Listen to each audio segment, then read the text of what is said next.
El gobierno ha entregado a las cúpulas sindicales y a sus aliados políticos la gestión del presupuesto del Estado y de la política salarial. Desde octubre de 2011 se perdió el control de las finanzas públicas en Uruguay, se perdió el control del gasto público y los salarios reales se salieron de cauce. Sin embargo, se puede ser moderadamente optimistas. La pelota está de nuevo en nuestra cancha. Estas son algunas de las frases que el doctor en Economía Ernesto Talvi lanzó este martes en una conferencia organizada por el CERES, Centro de Estudios de la Realidad Económica y Social, y que llevó como título El Uruguay, la región y el mundo ante un cruce de caminos. En los próximos minutos les proponemos conversar justamente con el doctor Talvi, director ejecutivo de CERES, para profundizar en ese análisis y en las previsiones que pueden formularse desde ese punto de vista. Doctor Talvi, buen día, gracias por acompañarnos. Buen día, Emiliano, un gusto como siempre estar por aquí. Sobre la situación de la economía uruguaya, usted planteó una serie de advertencias, una serie de críticas, algunas muy severas. Ya vamos a hablar de eso, pero antes, al comienzo de la conferencia, usted se detuvo en el contexto internacional, en el mundo. ¿Por qué? Bueno, la primera razón es porque no creo que ningún análisis ni de la región ni del Uruguay se pueda hacer sin referencia a lo que está pasando en el mundo. De hecho, si uno mira con cuidado el ciclo de las variables financieras, el ciclo de la actividad económica, la sincronización que hay en el movimiento, digamos, es tan enorme, digamos, que nosotros decíamos un poco figurativamente en la conferencia que parece que el mundo está bailando al son de la misma música. Digamos. Entonces,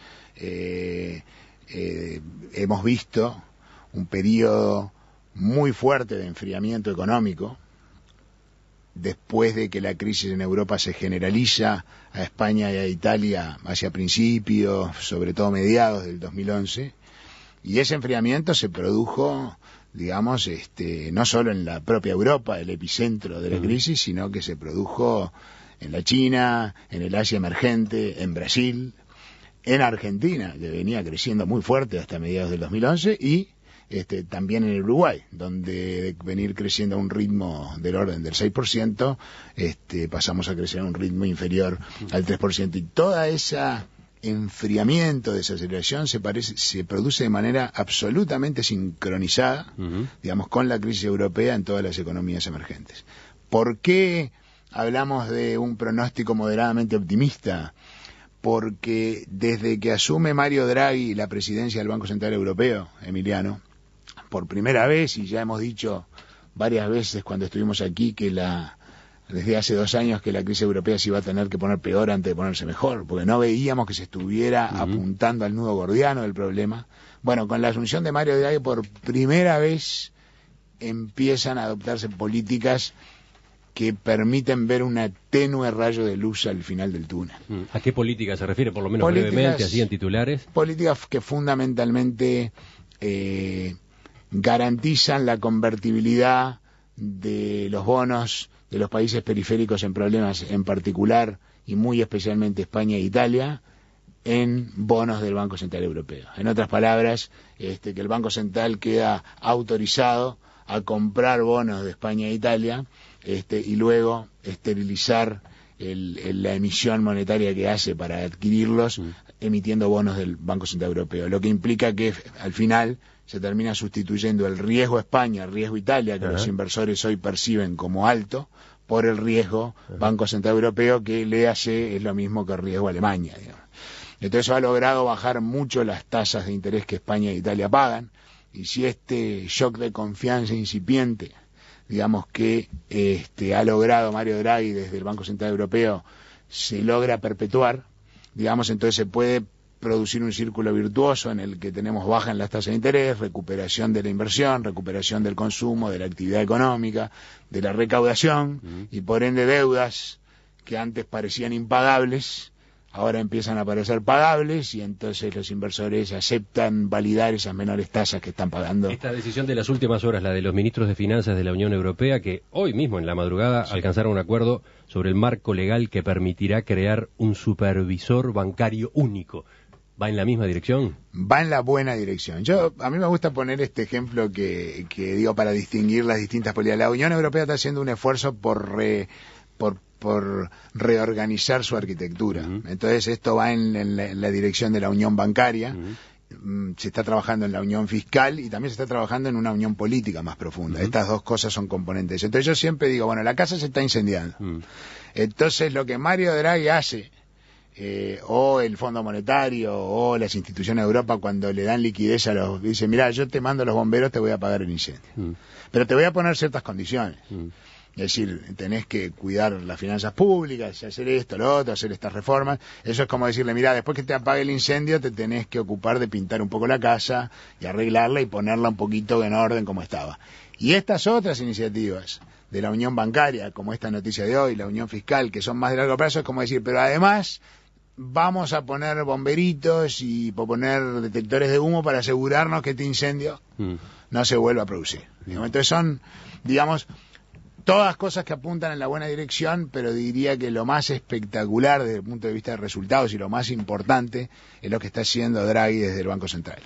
Eso hace que desde mediados de este año hayamos tenido una distensión espectacular en los mercados financieros. Distensión. Distensión. Ese es el término que usted usa y que significa que se han recuperado las bolsas en todo el mundo, que el riesgo país de los países emergentes ha bajado enormemente, que de vuelta los capitales que se habían retraído a Brasil, por ejemplo, estaban llegando a razón de $80.000 millones al año, se habían retraído a 40.000 millones, ya están subiendo de nuevo. A Uruguay, que venían a razón de 3.500 millones de dólares, se habían retraído a menos de 2.000, ya están viniendo de nuevo.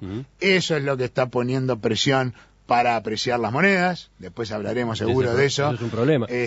Y es lo que está haciendo, y por eso nosotros figuramos, hacemos un pronóstico moderadamente optimista, que las economías de los países emergentes estén empezando de nuevo a recuperarse. En la China, en el Asia, en Brasil, en Uruguay. No así en Argentina, porque Argentina sufrió mucho el deterioro externo, pero tomó medidas durante esa fase de deterioro heterodoxas, que yo digo medio en sentido figurado, que es el nombre elegante que le ponemos al disparate, que minaron la credibilidad y por ende no está aprovechando de esta distensión internacional que estamos teniendo y la economía no está mostrando síntomas de recuperación.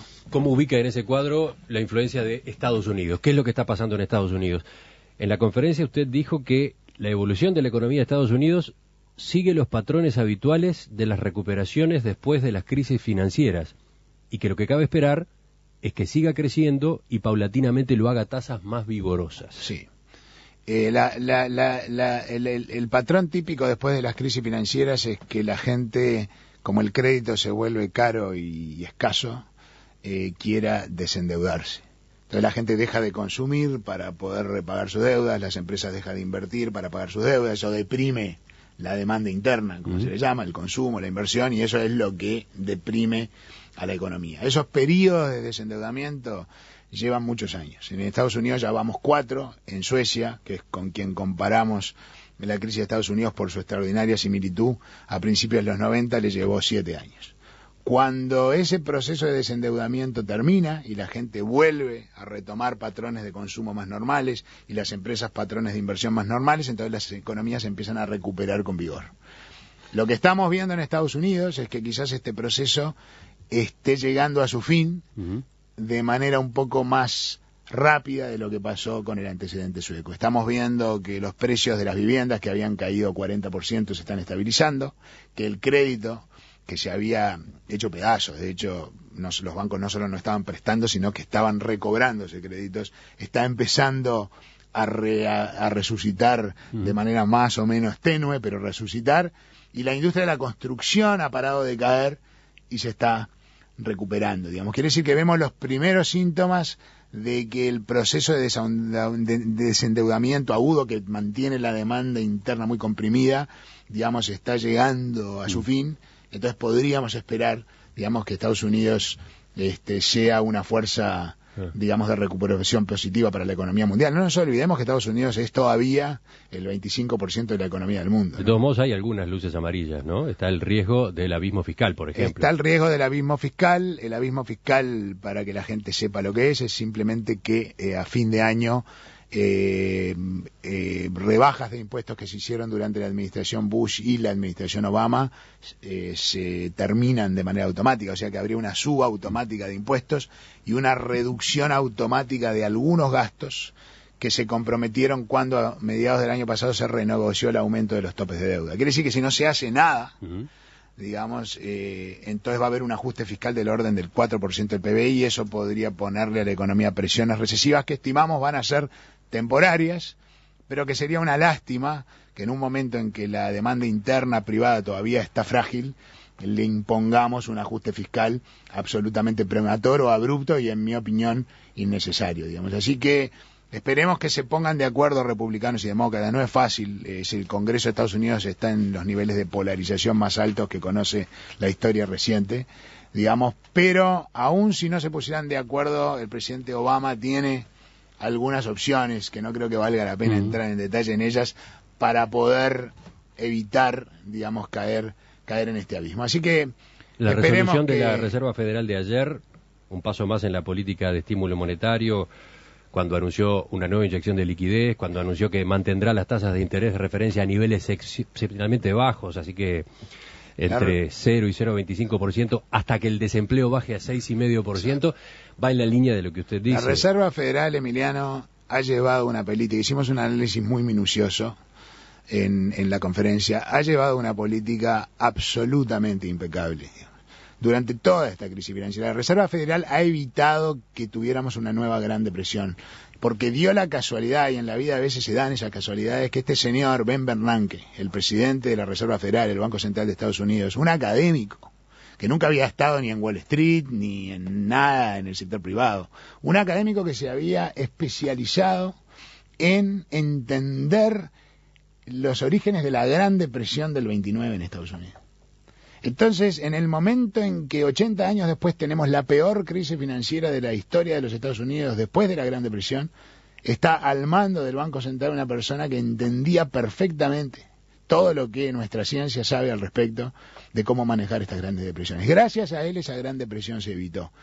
A este señor era el que Mitt Romney, el candidato republicano, digamos, dijo que quería destituir o reemplazar, porque no puede destituirlo hasta 2 años después de entrado su mandato, de la Reserva Federal. Lo que a mí me hacía temblar de miedo, porque me parecía que había un error muy grande de concepto, digamos, en el diagnóstico que se estaba haciendo por el candidato republicano, digamos. Así que la política monetaria va a seguir siendo un apoyo a la recuperación, digamos, y esperemos que la política fiscal, digamos, que el abismo fiscal se resuelva de una manera razonable, que no interrumpa una recuperación que la verdad que viene bien, digamos, y que le viene muy bien al mundo. De las preguntas de la audiencia, Romina, elegimos una para cerrar este bloque. Hay un oyente que pregunta, ¿se puede decir que el mundo financiero está siendo ordenado entonces? Yo diría que está tratando de ser reordenado después de haber sufrido una crisis severa. En Estados Unidos ese proceso viene muy bien. En Europa, como dijimos, hay una tenue luz que se ve ahora al final del túnel. No se veía antes esa luz, pero advierto que la luz es todavía tenue y que quizás, digo, y lo tengo que decir porque en esto tenemos que ser 100% sinceros, que la situación en Europa es todavía muy delicada. Y, por ejemplo, depende de si Berlusconi va a ser candidato o no va a ser candidato en Italia, ¿no? Yo creo que depende de muchas cosas. Ese tipo de factores pesan y pesan mucho, ¿no? Yo creo que decíamos en la conferencia, Emiliano, justamente que si esto que empezó a hacer el Mario Draghi en el desde el Banco Central Europeo, que va en la dirección correcta, es demasiado poco, demasiado tarde, va a depender más de los tiempos políticos que los tiempos económicos, digamos. Y dimos este ejemplo en Grecia.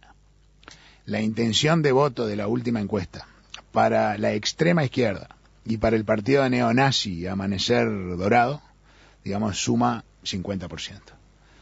Es decir, que los partidos tradicionales de Grecia han bajado de 86% en la elección del 2004 a 30% de intención de voto. ¿Qué quiere decir esto? ¿Que el electorado griego de golpe se ha vuelto extremista? No, es un voto castigo al establishment por no haber podido lidiar con una situación que es sumamente grave, con un desempleo del 25%, entre los jóvenes del 52%, con caídas de salarios de 30%, de jubilaciones de 40%. Digamos, entonces, mi temor es que cuando se dan esas condiciones político-sociales, uno nunca sabe qué chispa puede encender el fuego. Digamos, en Italia lo que se teme es el regreso del populismo. El regreso del populismo. Mi temor es que un estallido social en Grecia, por ejemplo, pueda perfectamente terminar como terminó la historia en la Argentina. Enseguida venimos al análisis de Uruguay. Esta mañana en Perspectiva estamos conversando con Ernesto Talvi, un economista que en los últimos años se ha consolidado como un provocador de debates que marcan la agenda.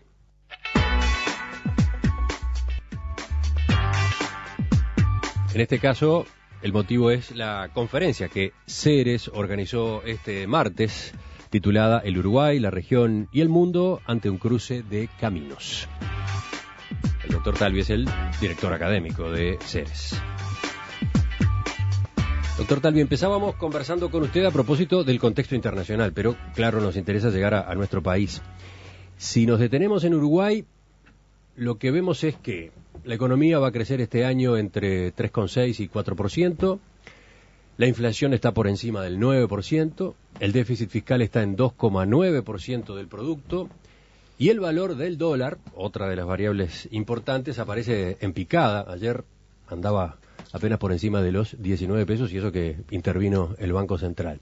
Obviamente, un tipo de cambio tan bajo complica la competitividad. De todos modos, las exportaciones este año, ya se sabe, van a marcar un nuevo récord. ¿Cómo ve usted este panorama en su conjunto? A ver, empecemos por donde terminamos antes, Emiliano. En la medida que estamos viendo una distensión financiera en el mundo, en la medida que estamos viendo una recuperación a raíz de esa distensión en las economías emergentes, en particular también en Brasil, en las economías de la región, estamos viendo lo mismo en el Uruguay. Quiere decir que bajo condiciones normales es previsible que este enfriamiento significativo que el Uruguay vivió en el último año se empiece a revertir y, de hecho, crecer a tasas del 4% en un año de enfriamiento es un logro no menor, digamos, y estaríamos creciendo a tasas probablemente superiores a esas el año que viene, digamos. O sea que, en ese sentido, digamos, entonces, diría que las noticias son moderadamente optimistas, son buenas. Esta distensión financiera ha hecho que de nuevo empiecen a ingresar capitales al país. Cuando ingresan capitales al país, es decir, muchos dólares, hay presiones para que el tipo de cambio caiga. Y cuando uno analiza la historia reciente del país, cada vez que el tipo de cambio ha mostrado, tuvimos presiones de entrada de capitales y presiones para apreciar el tipo de cambio, la inflación empezó a dispararse. Por el intento normalmente del Banco Central de proteger la competitividad. Es decir, que para proteger la competitividad y evitar que el dólar caiga en picada, digamos, entonces el Banco Central interviene y emite dinero, digamos, que luego esteriliza colocando letras, pero eso ya es un tecnicismo, digamos, dejémoslo ahí, emite dinero o cuasi dinero si eso genera, digamos, un empuje inflacionario. El problema que se ha agregado ahora, Emiliano, y yo creo que es un problema serio, y por eso es que alertamos, es que hasta octubre del 2011 y desde el 2005, la política fiscal estaba controlada, en el sentido de que el gasto público estaba evolucionando peso a peso con la recaudación. No nos olvidemos que tuvimos el aumento de recaudación más espectacular que ha tenido el país desde la posguerra. La recaudación aumentó 50% más o menos en términos reales desde el año 2005. Nos gastamos cada peso. Yo no voy a discutir hoy si debíamos haber ahorrado una parte para tiempos no tan buenos. ¿Usted entiende que sí? Yo entiendo que sí, que debimos haber hecho lo que hizo los gobiernos socialistas de Chile. Entiendo que sí. Hay quienes dicen no, ahorrar en el banco no es la única forma de ahorrar, o como hace UTE, embalsar el agua en épocas de lluvia para soltarla en época de sequía, no es la única forma de ahorrar. Puedo gastar en construir una central térmica y entonces tengo una capacidad de generación alternativa cuando tengo sequía. Perfecto. Entonces la pregunta es, ¿en qué gastamos? ¿Se gastó en cosas, prioridades? Sí, bueno, el gasto subió también prácticamente un 50% en términos reales, y si vemos en qué se gastó más, se gastó en salud, subió más de 100% el gasto en salud, 80% el gasto en educación, 80% el gasto en seguridad. Entonces la pregunta es qué resultados obtuvimos. Para eso hemos generado nuevas capacidades para que el país, luego de que el mundo no nos sonría tanto, pueda seguir creciendo por sus propios medios. Bueno, la respuesta es básicamente no, porque hemos gastado un montón en educación y resulta que la tasa de fracaso educativo en estos últimos 8 años ha empeorado, y ha empeorado en mayor medida aún en los contextos socioculturales más desfavorables. Vemos qué ha pasado con la seguridad y ha empeorado. El delito violento ha crecido exponencialmente desde el año 2005. Digamos. En otras palabras, los ciudadanos los que nos tenemos que preguntar, que dado que el gobierno usa recursos que nos pertenecen, porque somos nosotros los que generamos la riqueza y pagamos los impuestos, y esperamos que los gobiernos usen en nombre de la colectividad y de la sociedad de buena forma los recursos, preguntarle, bueno, ¿por qué si se gastó tanto en educación, si se gastó tanto en seguridad, que está muy bien, digamos, los resultados han sido pésimos, digamos. Y en donde se gastó muy poco, muy poco, digamos, se aumentó 12% en términos reales en todo este periodo, es en infraestructura. Entonces la red vial está intransitable, digamos, y en algo que pudimos haber invertido y generado resultados inmediatos, porque no hay como errarle una carretera, digamos, uno la hace y funciona, digamos, entonces en eso invertimos muy poco. Entonces, esa es una discusión completamente aparte, porque esa es la discusión que yo digo hasta septiembre del 2011. Nos gastamos cada peso que entró al Estado en un momento en que los gobiernos, los últimos dos gobiernos, contaron con un volumen de recursos inédito en la historia reciente del país. ¿Qué pasó en septiembre-octubre de 2011, que es esa fecha que usted coloca como de corte? Exactamente. Ahí se pierde el control del gasto. Ahí se divorcia por completo el gasto público de la evolución de la recaudación. El gasto público se acelera muy fuertemente y la recaudación se estanca. O sea, lo que te dice es que hasta esa fecha se gastaba lo que entraba. Se gastaba lo que entraba, que uno puede discutir si se debió haber ahorrado algo, o puede discutir si se gastó lo que entró, cómo se gastó, que es lo que hablamos. Pero a partir de esa fecha empezó a gastarse más de lo que estamos gastando lo que no tenemos. Y por eso es que el déficit fiscal pasó de estar equilibrado en octubre del 2011 a un déficit de 3 puntos del PBI, como el que usted mencionó recién. Digamos, entonces, en un momento en que tenemos presiones inflacionarias, Emiliano, nosotros lo que como economistas le pediríamos a la política fiscal es que se comporte de una manera restrictiva para no agregar leña al fuego y contribuir a que el tipo de cambio no se aprecie tanto y que la inflación no suba tanto. Y en el momento en que necesitamos una política fiscal más restrictiva, tenemos una política fiscal brutalmente expansiva y se pierde el control del gasto.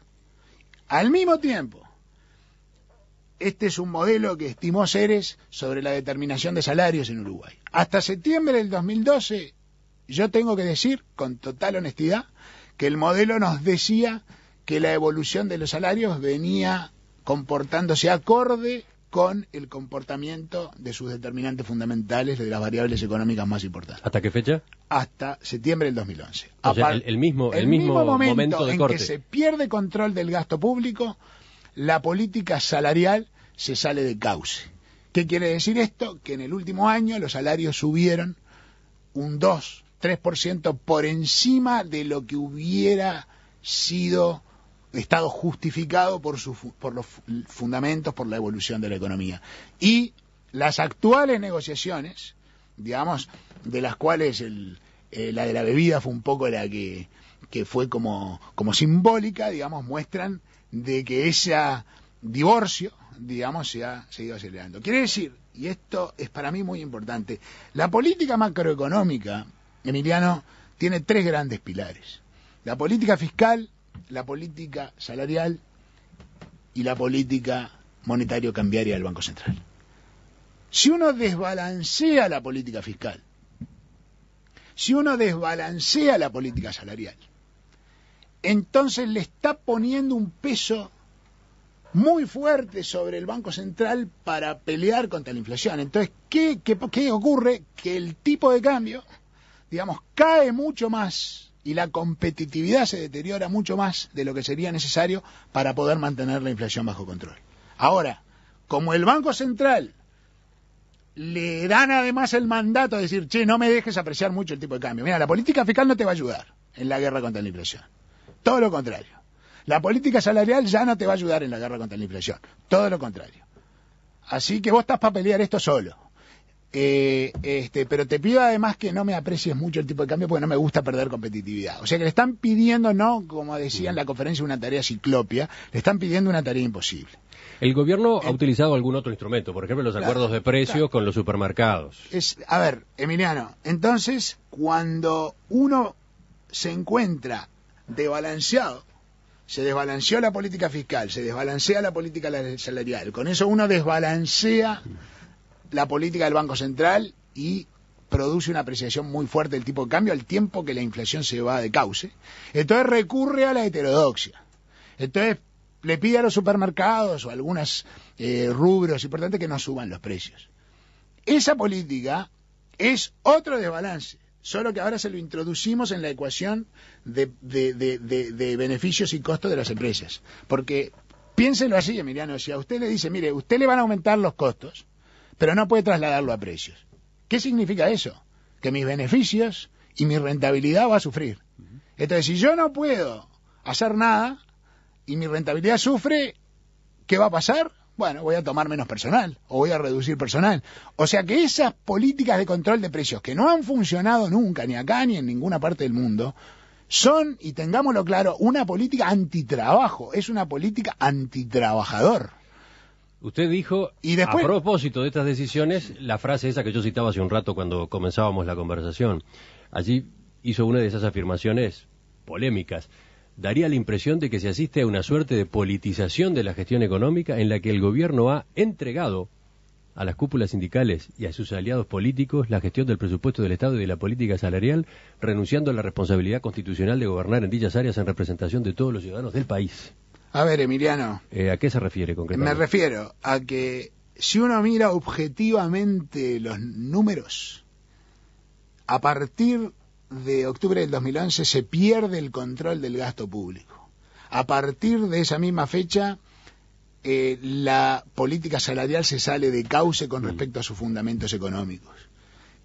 ¿Qué quiere decir esto? Que la política macroeconómica, que esos tres pilares, política fiscal, salarial y monetaria cambiaria del Banco Central, que estaba perfectamente balanceada, que era lo que realmente el gobierno podría mostrar como su gran logro, porque buena parte del crecimiento que tuvo, que produjo una formidable reducción de la pobreza y de la indigencia, vino por vientos muy favorables de afuera, y lo vivió Argentina hasta mediados de 2011, y lo vivió Paraguay, lo vivió Brasil, lo vivió Perú, lo vivió Colombia, lo vivimos todos. La política macroeconómica era un poco el símbolo, la joya, digamos, y no en vano así era, porque la política macroeconómica estaba manejada, por lo que yo siempre he dicho 1000 veces, por un equipo serio, por un equipo formado técnicamente y por un equipo probado, que ofrecía previsibilidad y ofrecía certezas. Digo, de golpe esto se desancla y el país se desbalancea, peligrosamente, digamos, porque estos desbalances no se resuelven con más desbalances. Es como una persona que de golpe se marea y empieza a bambolearse. ¿Y por qué pasa eso? Bueno, porque yo voy a ofrecer una hipótesis. En mi opinión, esto empieza a desbalancearse cuando se empieza a coquetear con la idea del equipo económico alternativo, a coquetear con la idea de que este equipo económico tiene el control pero no lo tiene, está siendo vigilado. Este equipo económico conduce la economía, pero hay otro que la conduce en paralelo y propone cosas contra las que este equipo económico tiene que estar permanentemente peleando y retrucando, digamos. Entonces yo creo que desde adentro se socavó la autoridad del equipo económico, se debilitó tremendamente al equipo económico. Nosotros lo dijimos en su momento y puede parecer exagerado, dijimos socavar la autoridad del equipo económico, un equipo económico que es probado, que ha hecho las cosas bien, que ha funcionado, más allá de que yo he tenido discrepancias, digamos, es una forma de suicidio en el contexto internacional en el que estamos viviendo. Pero este mismo equipo económico defiende lo que se está haciendo. A ver, por ejemplo, en la conferencia de ACDE la semana pasada, cuando se aludió a las críticas por el aumento del gasto y los reclamos de que hay que recortar, por ejemplo, el ministro Lorenzo mencionó que el recorte del gasto tiene escaso efecto en la caída de la inflación. Recortar 3% del gasto público tendría escasa significación en la inflación al reducirla apenas 0,2 puntos, dijo. O después hizo notar que cuando se cuestiona el gasto no se tiene en cuenta que una parte de ese gasto está destinada a medidas que buscan contener la inflación. Por ejemplo, está explicado porque no trasladamos a las tarifas, no trasladamos a los precios los costos transitorios, circunstanciales, excepcionales de producción de algunas empresas públicas, etcétera, ¿no? A ver, Emiliano, las razones por las que el equipo pueda defender lo que no es defendible y en lo que ellos probablemente ni ellos mismos crean, digamos, yo la dejo para los cientistas políticos para analizar. Yo miro lo que está pasando. Y acá el gasto público sale de cauce y es un error grave decir que esto no desbalancea. Puede que no contribuya mucho al tema de la inflación, pero le aseguro que sí contribuye mucho a dañar la competitividad. Mucho. Y esto es algo que hay evidencia categórica al respecto. Cuando uno sigue una política fiscal expansiva en un momento que tienes presiones para apreciarle el tipo de cambio y perder competitividad, digamos, le está agregando leña al fuego. Digamos, y la política fiscal restrictiva funciona para proteger la competitividad. Y por ende, le saca al Banco Central la presión de tener que emitir pesos para poder contener la apreciación del dólar. Ahora, y en ese sentido contribuye con la inflación. Cuando se le pregunta al ministro Lorenzo, cuando también se le preguntó en el foro de ACDE si con respecto a la evolución de los salarios el equipo económico y el gobierno no estaban reaccionando tarde, ahora con el caso de la bebida, si no debieron haberse emitido señales más claras antes, Lorenzo responde nítidamente no. Muy bien. Debieron haberse, yo creo que las señales se emitieron de manera categórica, simplemente que en muchas de las negociaciones esas señales se desoyeron. Que las señales de ser prudentes con el gasto, habría que googlear para buscarlo, se emitieron, y en los hechos fuimos extraordinariamente imprudentes con el gasto durante el último año. Y ahora se nos dice que nos digan que se puede bajar. Bueno, perdón, digamos, la pregunta es ¿por qué es que lo subiste? Cuando no debiste haberlo hecho, ¿no? Ahora que lo subiste y lo comprometiste, preguntarle a los que opinan cómo es que hay que bajarlo, digamos. Yo creo que acá, después de 8 años, ver que 7 años de gestión, que se pierde el control del gasto público, que se sale de cauce la política salarial, que se desbalancea la política macroeconómica como no lo había hecho en los 7 años anteriores, digamos, que cada uno le dé su explicación. Mi explicación es que desde adentro se minó la autoridad de este equipo económico en un momento en que debió apuntalárselo más que nunca. Y eso debilitó su capacidad de ponerle límites a todas las presiones que inevitablemente surgen de las unidades de gasto o desde los sindicatos en las negociaciones salariales, digamos, y el equipo económico quedó debilitado para contrarrestar, digamos, todas esas presiones. Economista Talvi, pese a todas estas advertencias y a estos cuestionamientos que usted hace al manejo de la política macroeconómica, en la conferencia usted terminó siendo optimista. Veamos, ¿cuál es su pronóstico? ¿Cuál es la previsión que usted hace de la economía uruguaya de aquí en adelante? Yo lo que dije, Emiliano, es que dado que esta distensión que estamos viendo a nivel internacional, que no está exenta de riesgo, porque la situación en Europa es muy delicada y de ella depende. La distensión se produce por lo que pasó en Europa y va a continuar dependiendo cómo continúen los acontecimientos en Europa, que de vuelta, digo, es muy delicada la situación. Como hay una tenue luz al final del camino en Europa, entonces se abre una puerta, una expectativa de moderado optimismo que permita pensar que esta distensión siga, que la recuperación que estamos viendo de las afluencias de capital hacia los países emergentes siga, que la recuperación en el crecimiento que estamos viendo en los países emergentes siga y que nosotros acompañemos esa tendencia tal cual lo hemos hecho a lo largo de todos estos últimos años. Ese es el aspecto positivo, pero no estamos exentos de riesgos, Emiliano. Entonces, si se materializa alguno de los riesgos que nos agarre en una situación tan desbalanceada, digamos, entonces nos puede golpear muy duro. Ahora, si el mundo nos sonríe, digamos, entonces, obviamente, y la economía vuelve a crecer y los recursos del fisco vuelven a crecer y el déficit se puede disminuir, digamos, y los salarios que se dieron, aumentos de salarios que se dieron en los actuales consejos, finalmente se pueden pagar porque la economía se recupera, entonces se va a recuperar un cierto talante de rebalanceo en el conjunto de políticas. Hoy estamos desbalanceados y crucemos los dedos para que el mundo siga bien y lo que hoy está desbalanceado se pueda rebalancear solo, digamos. Pero si alguno de los riesgos se materializan, nos agarra en el peor momento, nos agarra muy mal parados.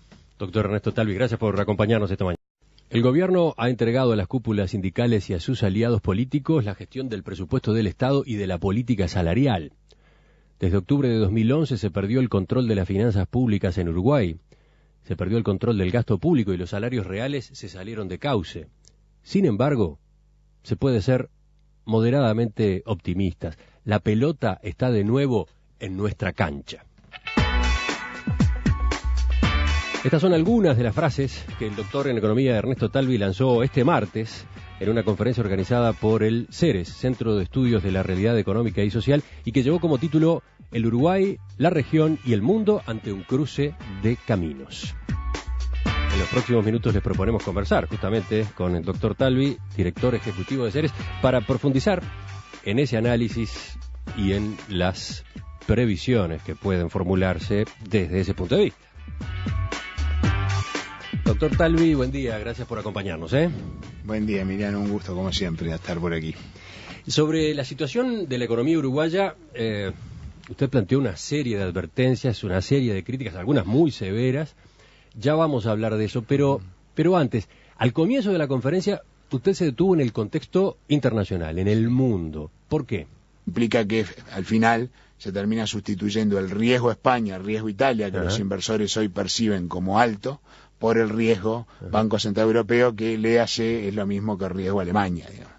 Entonces ha logrado bajar mucho las tasas de interés que España e Italia pagan, y si este shock de confianza incipiente, digamos que ha logrado Mario Draghi desde el Banco Central Europeo, se logra perpetuar, digamos, entonces se puede producir un círculo virtuoso en el que tenemos baja en las tasas de interés, recuperación de la inversión, recuperación del consumo, de la actividad económica, de la recaudación y por ende deudas que antes parecían impagables, ahora empiezan a parecer pagables y entonces los inversores aceptan validar esas menores tasas que están pagando. Esta decisión de las últimas horas, la de los ministros de Finanzas de la Unión Europea, que hoy mismo en la madrugada alcanzaron un acuerdo sobre el marco legal que permitirá crear un supervisor bancario único, ¿va en la misma dirección? Va en la buena dirección. A mí me gusta poner este ejemplo que digo para distinguir las distintas políticas. La Unión Europea está haciendo un esfuerzo por reorganizar su arquitectura. Entonces esto va en la dirección de la unión bancaria. Se está trabajando en la unión fiscal y también se está trabajando en una unión política más profunda. Estas dos cosas son componentes. Entonces yo siempre digo, bueno, la casa se está incendiando. Entonces lo que Mario Draghi hace, o el Fondo Monetario o las instituciones de Europa, cuando le dan liquidez a los, dice, mira, yo te mando a los bomberos, te voy a apagar el incendio, pero te voy a poner ciertas condiciones. Es decir, tenés que cuidar las finanzas públicas, hacer esto, lo otro, hacer estas reformas. Eso es como decirle, mira, después que te apague el incendio, te tenés que ocupar de pintar un poco la casa y arreglarla y ponerla un poquito en orden como estaba. Y estas otras iniciativas de la unión bancaria, como esta noticia de hoy, la unión fiscal, que son más de largo plazo, es como decir, pero además vamos a poner bomberitos y poner detectores de humo para asegurarnos que este incendio no se vuelva a producir. Entonces son, digamos, todas cosas que apuntan en la buena dirección, pero diría que lo más espectacular desde el punto de vista de resultados y lo más importante es lo que está haciendo Draghi desde el Banco Central. Eso hace que desde mediados de este año hayamos tenido una distensión espectacular en los mercados financieros. Distensión. Distensión. Ese es el término que usted usa, que significa que se han recuperado las bolsas en todo el mundo, que el riesgo país de los países emergentes ha bajado enormemente, que de vuelta los capitales que se habían retraído a Brasil, por ejemplo, estaban llegando a razón de... Bueno, la primera razón es porque no creo que ningún análisis ni de la región ni del Uruguay se pueda hacer sin referencia a lo que está pasando en el mundo. De hecho, si uno mira con cuidado el ciclo de las variables financieras, el ciclo de la actividad económica, la sincronización que hay en el movimiento, digamos, es tan enorme, digamos, que nosotros decíamos un poco figurativamente en la conferencia que parece que el mundo está bailando al son de la misma música, digamos. Entonces